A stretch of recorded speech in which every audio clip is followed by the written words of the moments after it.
la TVT au cœur de l'information.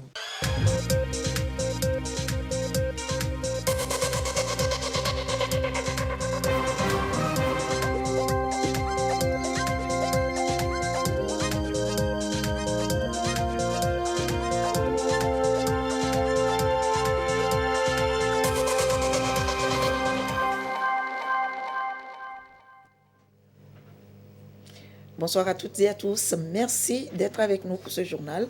Au menu, il y a d'abord les préparatifs des prochaines élections au Togo. Le recensement est en cours dans la zone 3. Le ministre de la Sécurité et de la Protection civile appelle les populations à une forte mobilisation.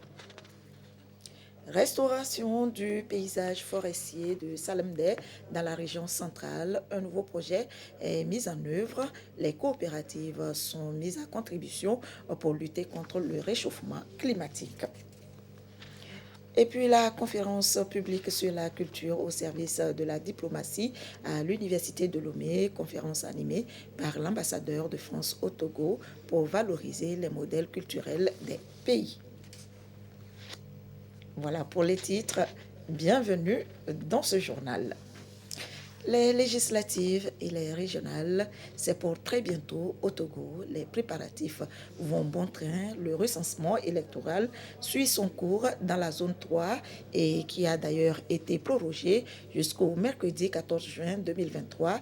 Le ministre de la Sécurité appelle à une forte mobilisation dans la région des Savanes. Gérard Lagoudou. Les plans sont hauts. Pas de répit pour la mise en terre de jeunes plants dans le contexte de l'objectif 1 milliard d'arbres d'ici à 2030 au Togo. La campagne nationale de reboisement, officiellement lancée le 1er juin dernier, se poursuit durant toute la saison pluvieuse.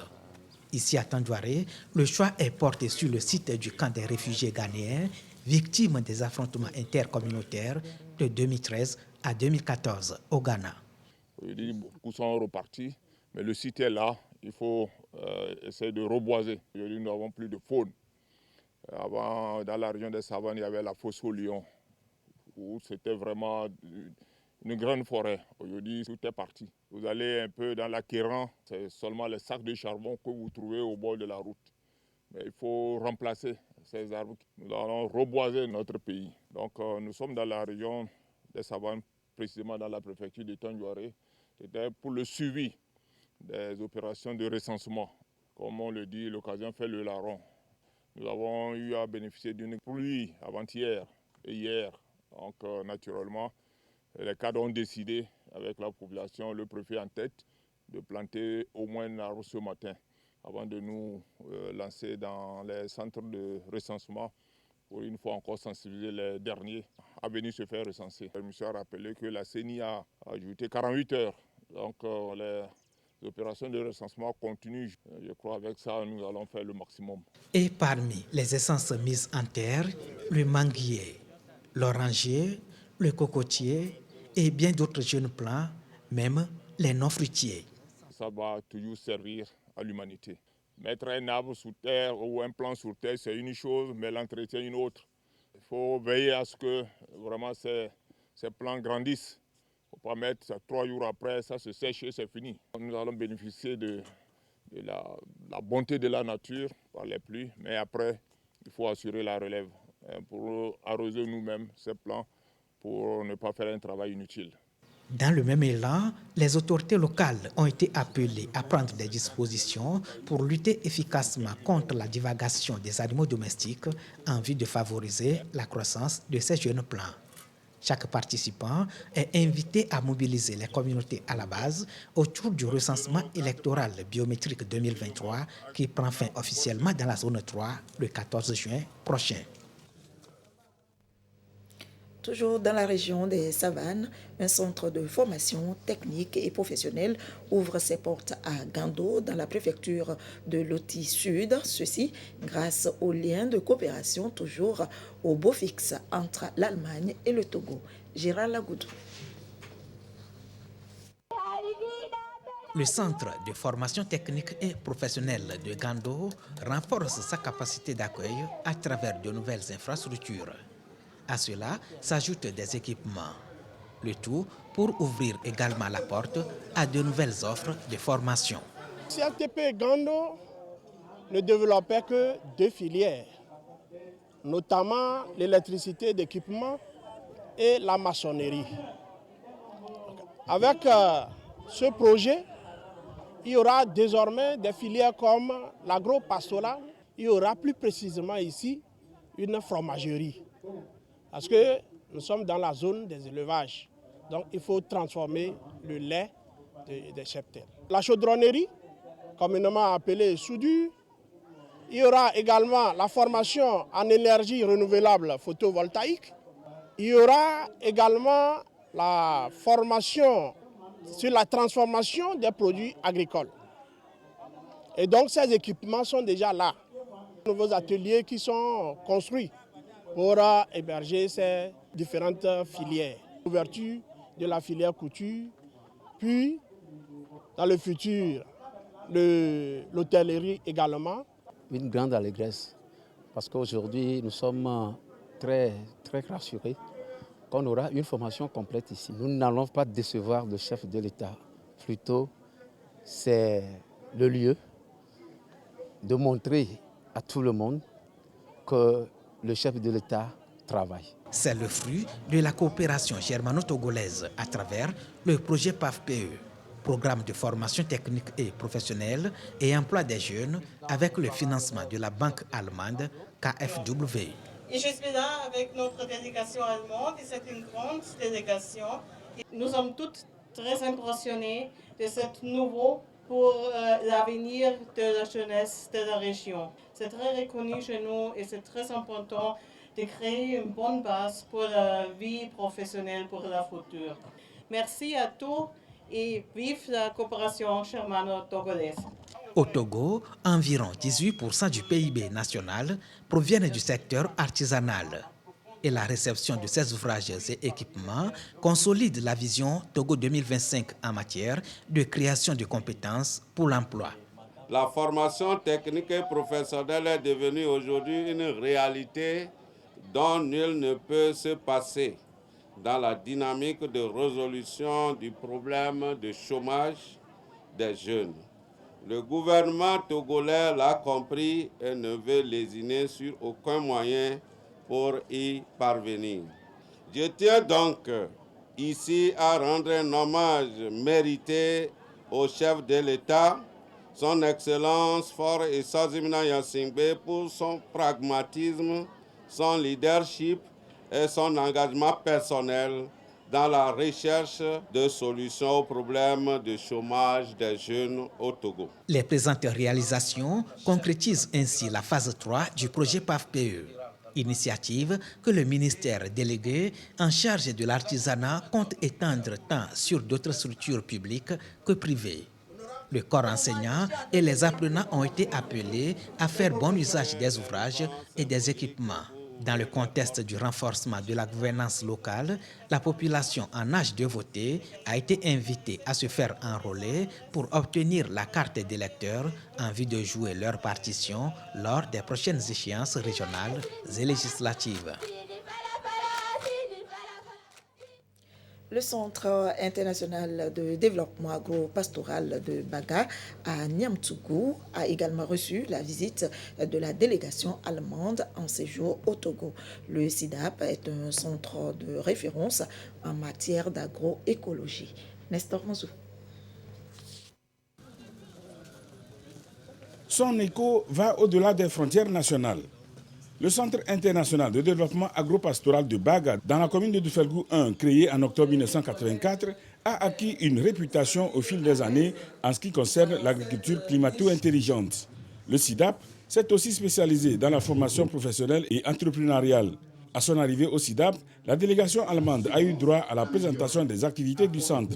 Depuis quelques années, le Centre international de développement agro-pastoral de Baga est en collaboration avec le ministère fédéral allemand de la coopération économique et du développement BMZ à travers ses branches techniques et financières, ce qui lui a permis de faire certaines réalisations pour le compte notamment du projet PAFP, programme de formation professionnelle pour l'emploi des jeunes. Ça a permis d'abord de renforcer les capacités institutionnelles du CIDAP. Ça a permis d'avoir des infrastructures pour former les jeunes, tels que les salles de classe. Nous avons un laboratoire de sol, un laboratoire d'analyse des produits carnés et physiologie. Et nous avons également une fromagerie, puisque nous transformons donc les produits locaux. Il faut la chaîne de froid pour conserver sur un long temps les produits, pour pouvoir mieux vendre et ajouter de la valeur. Nous avons également obtenu de cette collaboration les dortoirs pour les jeunes. Et donc, nous avons aussi le renforcement des capacités des formateurs. Il y a des stages que nous faisons en Allemagne, dans les autres pays aussi, à travers la GIZ ProCiv. Nous avons aussi reçu du matériel didactique pour former. Le projet PAFP est logé au ministère de l'Enseignement technique et de l'Artisanat. Le ministre en charge de ce département se réjouit de l'évolution de ce projet. Le projet est déjà engagé sur 12 centres. 6 ont déjà été construits. Nous sommes dans la phase de 6 autres. Et il y a encore 7 qui vont venir dans le programme 3.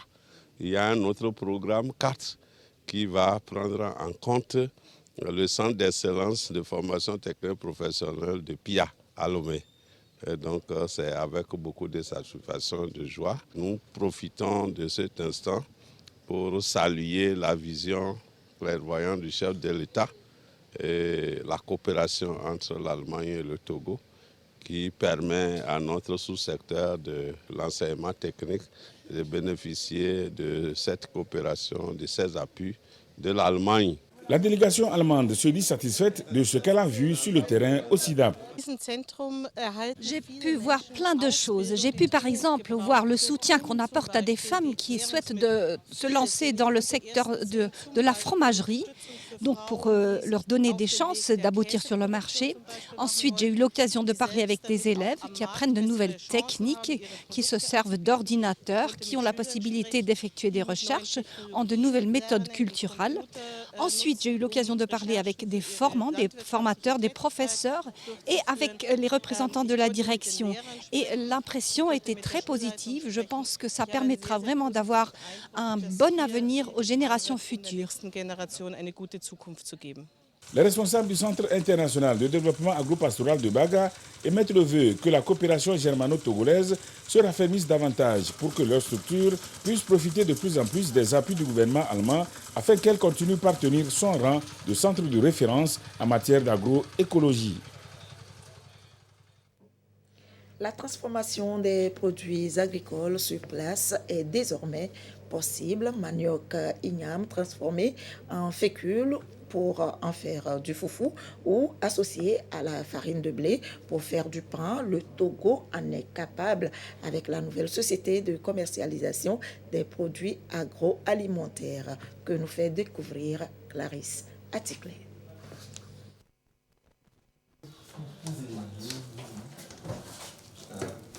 En l'espace de 15 minutes, le foufou est prêt à être consommé. Il est fait à base de farine d'igname Oka Ago.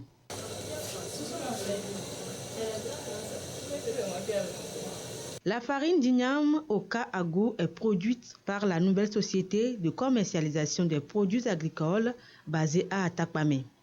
L'unité de la NSCPA produit également de la farine du manioc panifiable et qui est incorporée à 20% à la farine de blé pour produire du pain. En plus de la farine de manioc, qui amidon, toujours à base du manioc, y est ajouté pour obtenir du pain de très bonne texture. Ici, c'est un produit naturel que nous avons développé, alors que dans les autres pains, ils mettent des produits chimiques pour pouvoir gonfler le pain. Donc, si nous utilisons cet améliorant, nous allons diminuer un peu certaines maladies. Si nous voulons distinguer le pain fait à base de manioc, nous allons voir la peau. La peau, c'est un peu, il y a un peu de piqûre, un peu, c'est pas trop quand même. Engagée depuis 2016 dans l'agroalimentaire, la NSCPA veut accompagner la politique du gouvernement pour la promotion de la consommation locale. Elle met aujourd'hui sur le marché toutes sortes de farines à base de manioc et d'igname pour faciliter la vie aux populations. Notre innovation permet de créer tout d'abord un grand marché pour les agriculteurs togolais. Donc les agriculteurs togolais qui peinaient avant de vendre leurs produits ou d'avoir de l'argent pour scolariser les enfants trouve aujourd'hui des marchés au niveau de la NSCPA à travers les différents produits qu'ils mettent sur le marché. Il y a un avantage économique direct pour les boulangères parce que notre farine est plus moins chère aujourd'hui que la farine du blé. La farine d'igname qui permet de faire du foufou. Tout d'abord, l'utilisateur gagne en temps et à tout moment il peut faire son foufou. C'est vraiment le calvaire pour piler du foufou pour ceux qui n'ont pas la bourse d'acheter des machines. Ça règle aussi les problèmes d'hygiène. 50 tonnes de manioc sont transformées chaque jour par l'unité de production de la NSCPA. Elle maîtrise les coûts de production et de surcroît met sur le marché des produits de qualité à moindre coût. Notre farine panifiable est une farine qu'on peut panifier à la farine du blé pour en obtenir du pain.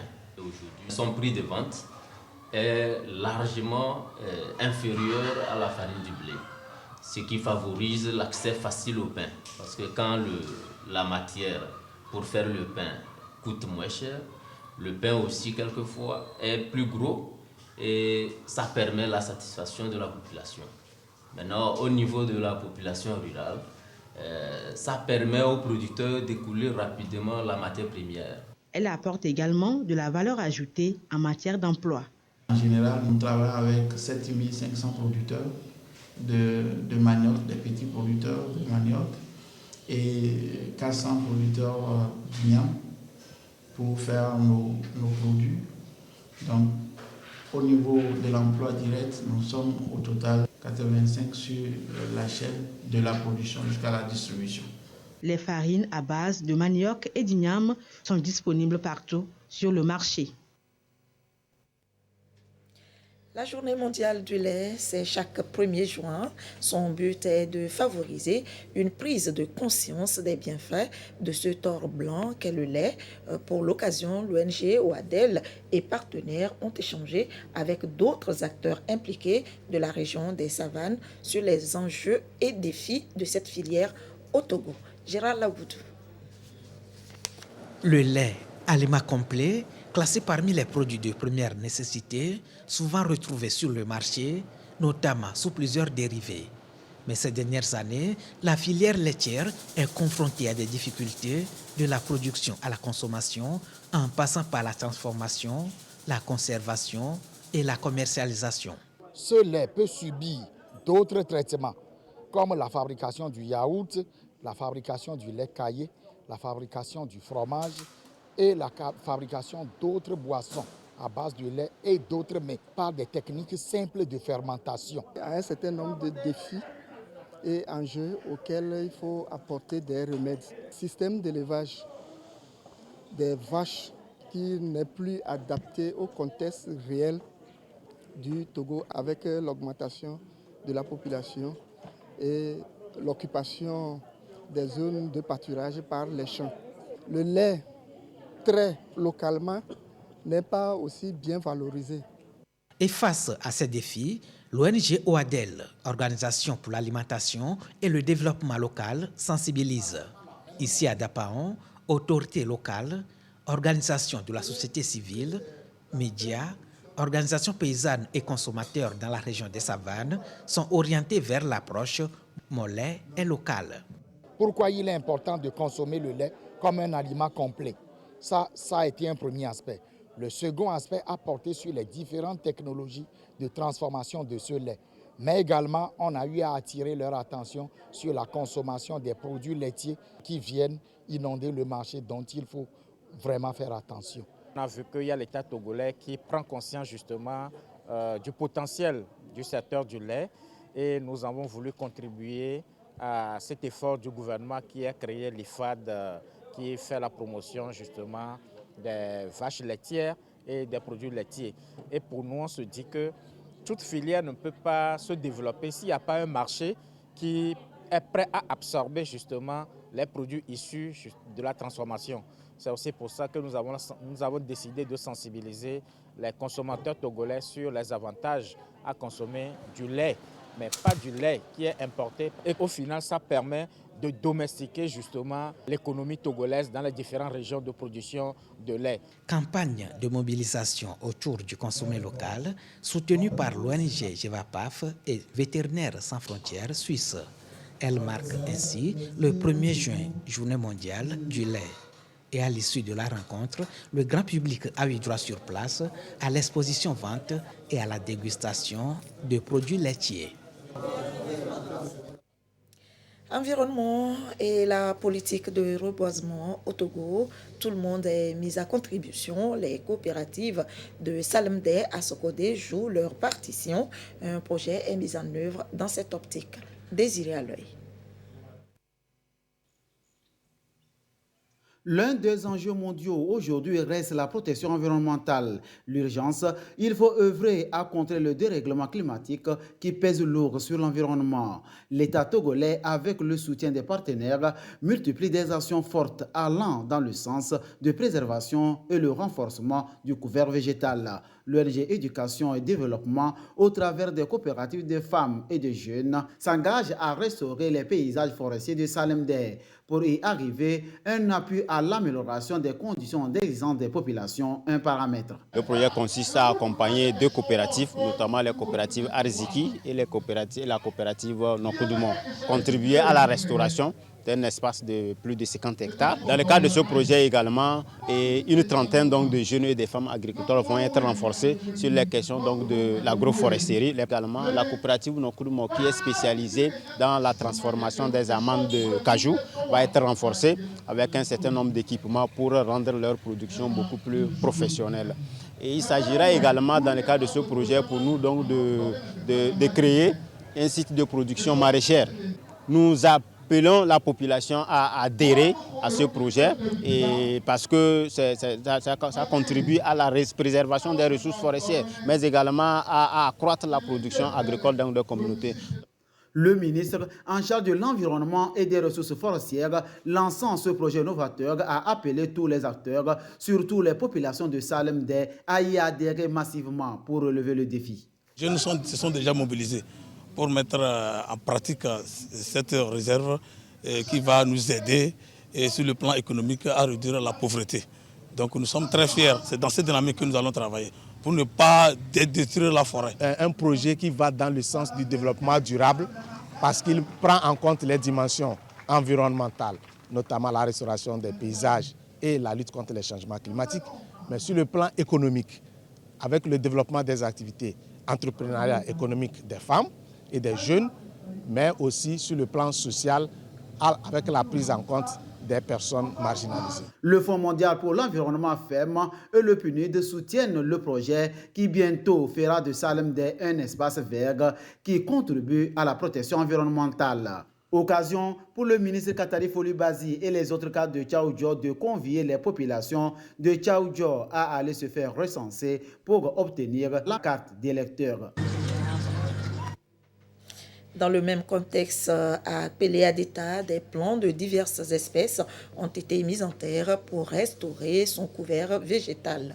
Une action à mettre à l'actif du Conseil interprofessionnel de régulation et de promotion des essences forestières avec l'appui du ministère chargé de l'environnement. Edwige Atakwabasabi, reportage présenté par Yasmine Koudja. C'est ce site de 4,5 hectares appelé Zionou que le Conseil interprofessionnel de régulation et de promotion des essences forestières a choisi pour la mise en terre des plants. Nous avons pris l'initiative premièrement de sensibiliser la population togolaise en 2020. Et après cette étape, nous avons mis en terre 37 500 plants. Dans le Cloto, il y a Agou 1. Il y a Bétonou et Agou 2. Après, le cap était porté sur Tapamé. Cette année, nous allons faire plus que ça.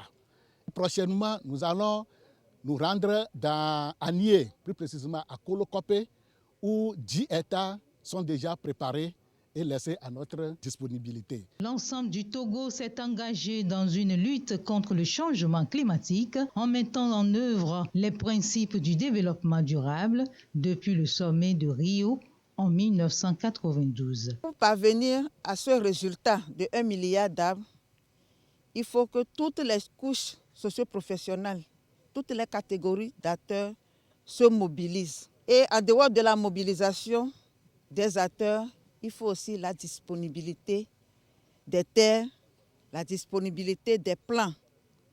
Aujourd'hui, nous sommes en face d'un exemple concret avec le SPEF qui a su mobiliser une superficie de 4,5 hectares pour la mise en terre des plans. Donc le ministère de l'Environnement a voulu apporter son soutien à l'engagement du SPEF qui a commencé à mener cette activité il y a 3 ans. À travers cette initiative, le CIPEF contribue à restaurer efficacement les paysages dégradés et à concrétiser la vision du Togo à atteindre un taux de couverture forestière élevé. Au total, 7200 plants ont été plantés sur ce site. Le groupe Togocom était dans la préfecture de Tchagoudjo pour l'inauguration du bâtiment qu'il a fait construire pour le PP Koloware, un bâtiment scolaire de 3 classes et des sanitaires à la plus grande joie des bénéficiaires. Désiré à l'œil. Une infrastructure scolaire jolie bâtisse de 3 classes, un bureau et un magasin en aval des sanitaires à l'EPP Koloware dans Tchaoudjo 1. Œuvre de cœur imprimée par le leader de la téléphonie mobile au Togo, Togocom, qui déroule son action sociétale au bénéfice des populations. Quand je vois l'engouement et je vois l'engagement de chaque collaborateur et chacun des habitants de la région engagés dans cet événement, c'est tout à fait normal qu'il y ait une très très grande satisfaction. On va dire on est de passage, le chemin est toujours est encore long. On a aussi d'autres régions où nous allons construire des écoles. Donc nous continuons à sillonner le pays, là où il y a le besoin. On y contribuera à combler, je dirais, les manques qu'il y a dans certaines régions. Une activité sociétale, c'est avant tout un partage de bénéfices. La société Togocom est fière de donner une fois encore du sourire à la relève de demain en créant cette opportunité de développement. Nous, élèves de l'EPP Koloware, sommes très contents de ce joli bâtiment. Nous remercions infiniment les donateurs. Aussi, nous leur promettons que nous utiliserons ce joyau en bon escient pour l'épanouissement de notre école, étant dans la posture de prière aux donateurs, nous demandons que la grâce de Dieu soit avec eux.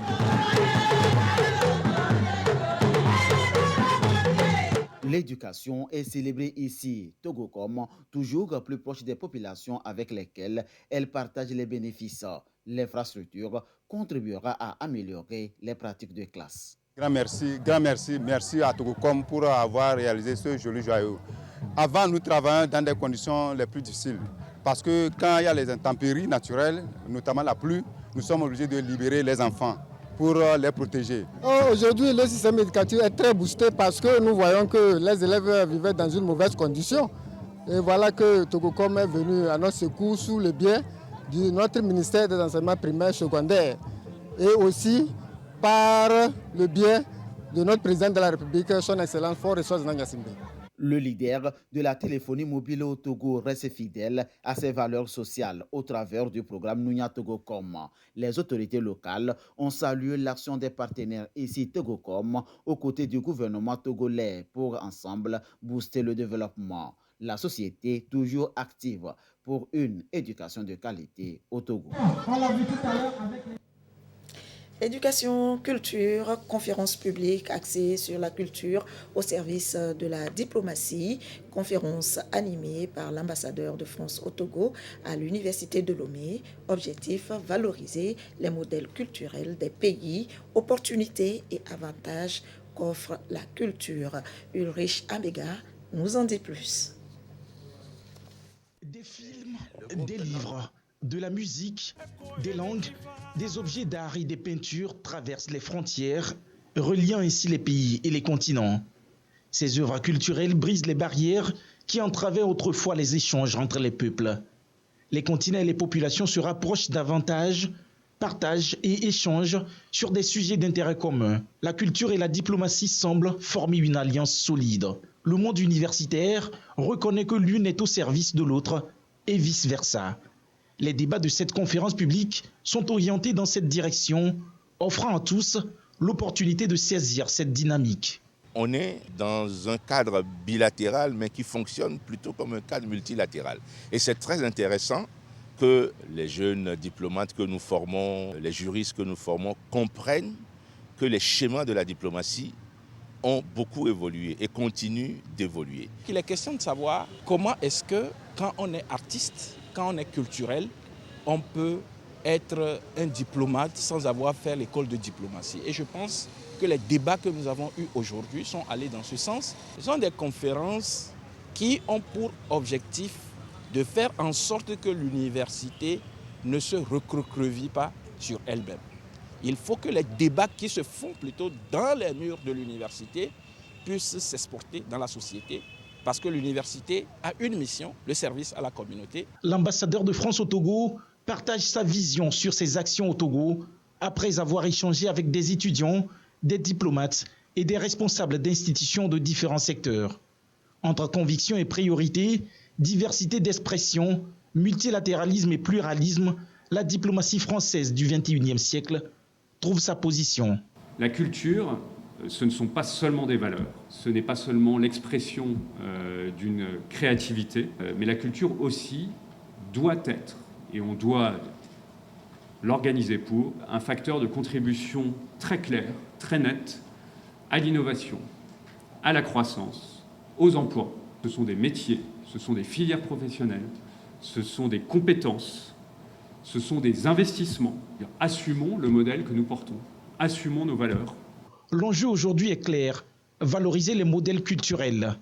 L'ambassade de France au Togo a élaboré un plan pour la période 2022-2027, inclus dans le projet Togo Créatif. Ce projet, financé à hauteur de 6,5 millions d'euros, vise à promouvoir une approche afro-péenne de la créativité au Togo. Et c'est ainsi que se termine ce journal. Merci de votre attention. Restez avec nous, nos programmes se poursuivent. Très belle soirée à vous.